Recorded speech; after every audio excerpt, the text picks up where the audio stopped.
Well, hi there, and welcome to the break room. Listen, this question today, I'm just going to come out and ask, when did self-sacrifice to the point of exhaustion become normalized in the nursing culture? Listen, we're going to really get into it and show how that shows up or talk about how that shows up for us as multi-passionate nurses. So again, the cost of self-sacrifice in the nursing culture. So, again, welcome to the break room. This is your self-care safe space to escape from the day-to-day and get recharged and renewed. And sometimes we have some uncomfortable conversation, but it's all to help us grow and develop. So again, we come in here for a brief period of time with great impact so that you can return to your task at hand. And I am Deetra Dennis. I am the self-care coach for nurses. And I empower the multi-passionate nurse, and we'll talk about that a little bit more today. But I empower the multi-passionate nurse to prioritize the care of her MVP. Yes, you are your most valuable patient, and you are worth prioritizing self-care so that you can show up as the best version of yourself and impact the well-being of those connected to you, because that is important to us as multi-passionate nurses, to make an impact to those around us. And so before we get into the cost of self-sacrifice in the nursing culture, I want to go over housekeeping. You know, we have to do that first. So again, thank you for viewing on YouTube, on LinkedIn, and Facebook. I really appreciate it. And those of you that are on YouTube, I invite you to subscribe to the channel, become a part of the family, and click on the notification bell so that you will be alerted when I go live or when I post a video or I post in the community. And for everyone across all platforms, I really would invite you as well to like this video and share it with someone who you feel could benefit from the things that we talk about. If you feel that it's valuable to you, you know how we are. We share it with one another. And I really enjoy the comments when you have the comments. I like us having that dialogue because it feels as though even though we're virtual, we're still connecting and engaging with one another. So also, I wanted to share, I have some things that I'm planning for Nurses Week. So stay tuned. I'll have more details that will unfold over the next few weeks. So wanted to get that out of the way. I didn't want to forget that. So now let's get into it. The cost of self-sacrifice in the nursing culture. Really, I really would like to know, how did that become so normalized, that we self-sacrifice, ourselves to the point of exhaustion. I don't know. It just, even starting in nursing school, and then advanced, if you will, once we came into the nursing profession full time. But as we think about self-sacrifice, what it is sacrificing of one's own desires, interests. I would like to include, this is me adding this into the definition, our health, right? For the sake of duty or for the well-being of others. And as a multi-passionate nurse, as I, said in the intro, we will talk about it more. And just to recap, if you're new, a multi-passionate nurse, this is Deetra's, definition of a multi-passionate nurse, is we know that nursing is a calling. If you agree with me, type yes in the chat. And for us, with it being a calling, it's not just the career, it extends beyond the career, because our passions, yes, are for our patients that are assigned to us, or if you're working in a more administrative or office part, is still you're impacting patients. It may not be directly, maybe indirectly, but you're still making an impact. But also our passion is for our community, because we want our community to live at their optimal health, right? And then that passion extends to our family or those connected to us. It could be our family, family, could be our friends, and it could be our faith, our church family. So that is how I define a multi-passionate nurse, because we're on all the time, but it's more important. That is why an elevated form of self-care is what we need, because we are serving in multiple capacities. Okay. And so when I think about the self-sacrifice, when if you're a nurse that provides direct care at the bedside, the self-sacrifice may look like, you really want to go for a walk or eat off the unit, during your lunchtime, but you feel guilty because you don't want to burden your already overworked teammate with caring for your sick patient while you are taking lunch off the unit, be it walking or what have you. Now, if you are administratively or work not in direct care, patient care, you may be an educator, you may be working in managed care, anything that is not direct care. What happens here is that you are busy with back-to-back meetings, because listen, it doesn't matter what level or specialty of nursing, is demanding across the board. And I've worked in many areas of nursing, and it's very demanding. So again, in the office, I'll say more of administrative or non-direct patient care, you may have back-to-back meetings, and so you're forced to eat lunch or eat your meal on the run, or eat at your desk. Or you may have, some tight deadlines that require extended hours of working. And so therefore, again, you are exhausted, so you don't have time for you. If you are working in the community, when you are serving the most vulnerable population, sometimes that requires a lot of you to serve, right? So you are serving at the highest level, and you really, again, not having downtime. If you are, staying on the connection side, those whom you're connected, you're being a busy parent, you're being a chauffeur, taking everyone here, there, to and fro.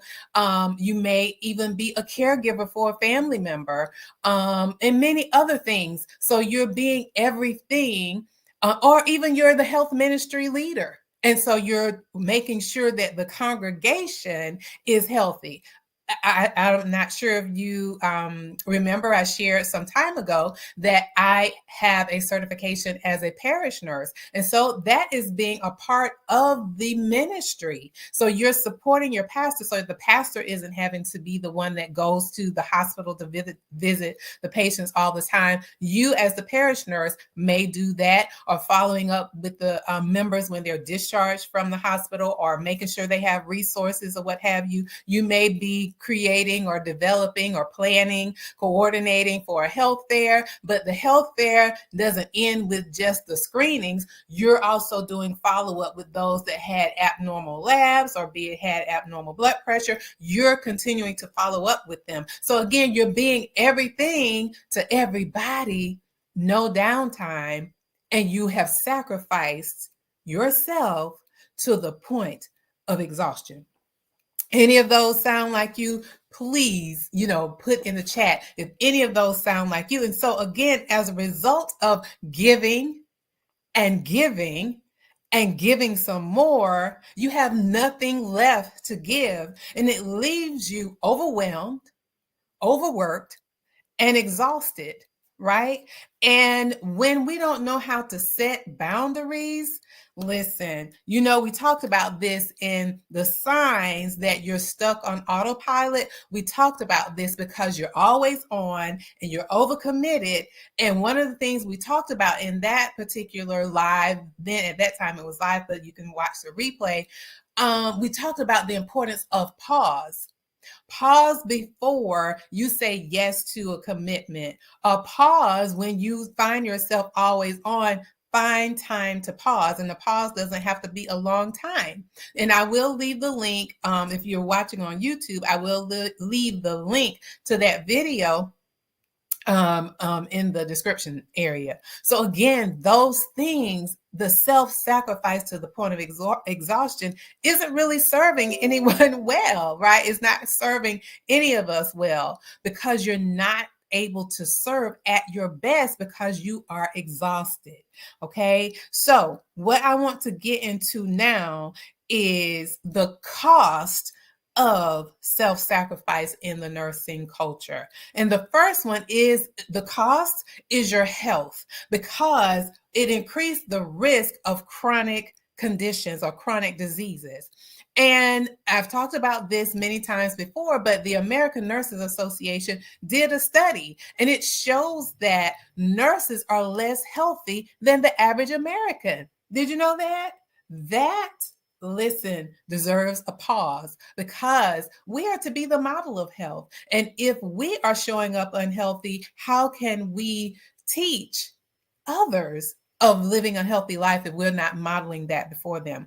But that research goes on to say that most often nurses are overweight, and the numbers is more than 50% of nurses are overweight, or they may have higher levels of stress, and then they're not getting enough sleep.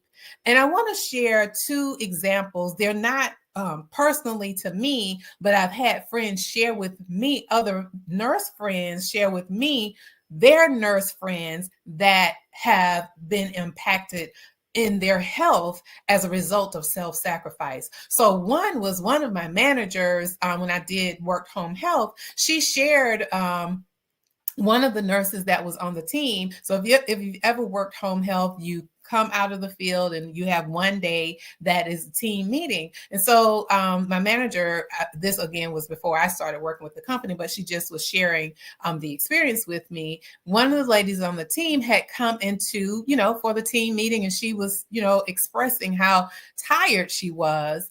And, she sat at the table and then laid her head on the desk.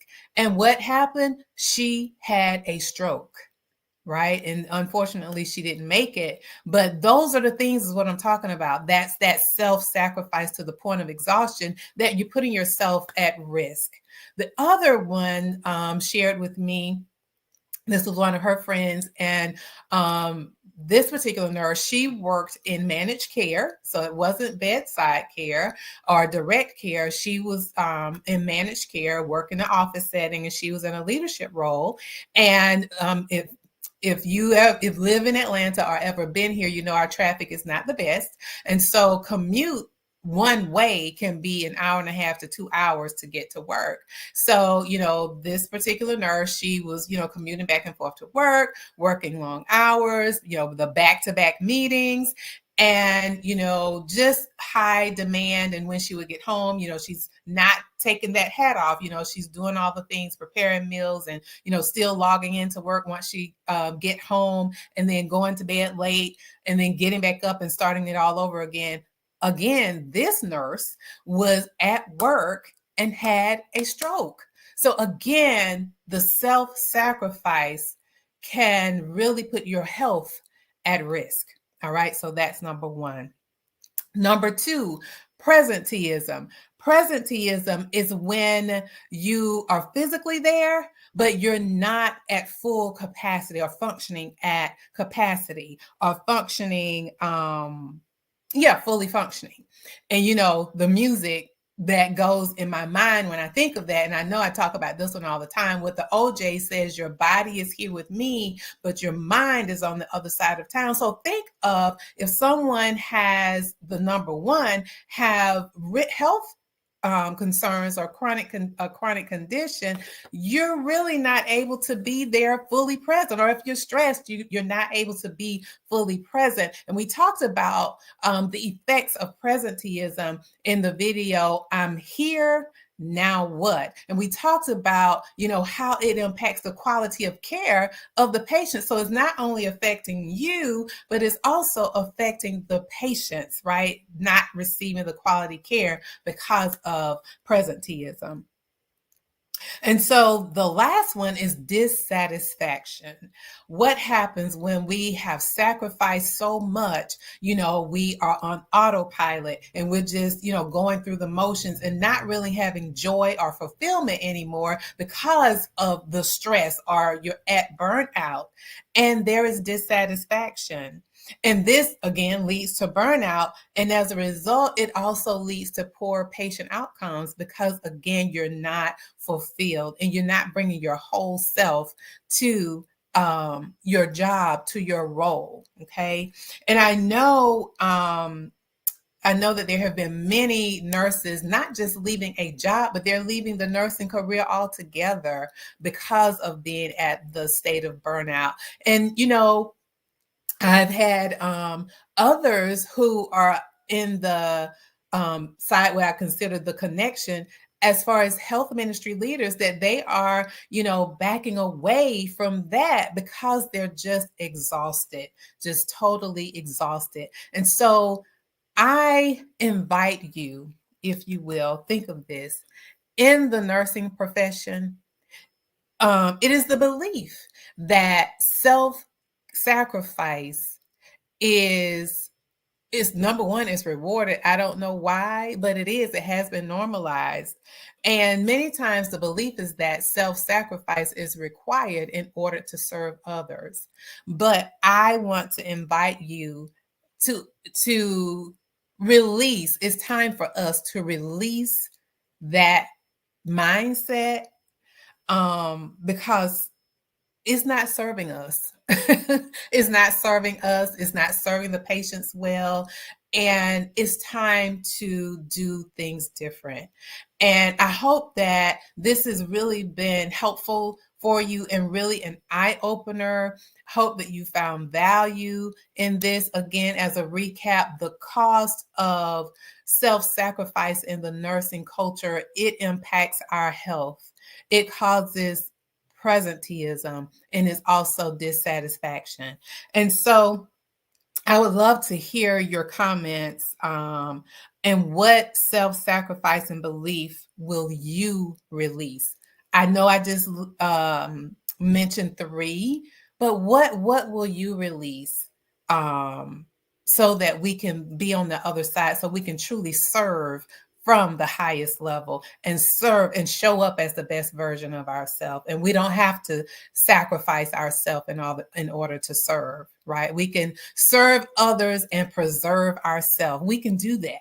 All right. And so, I love to end with a quote. So today, listen closely at this one. As we give, so shall we receive. Service does not mean self-sacrifice. It means giving the needs of another person the same priority as our own. So again, I thank you so much for viewing and tuning in on today, and I look forward to our time together next week. Have a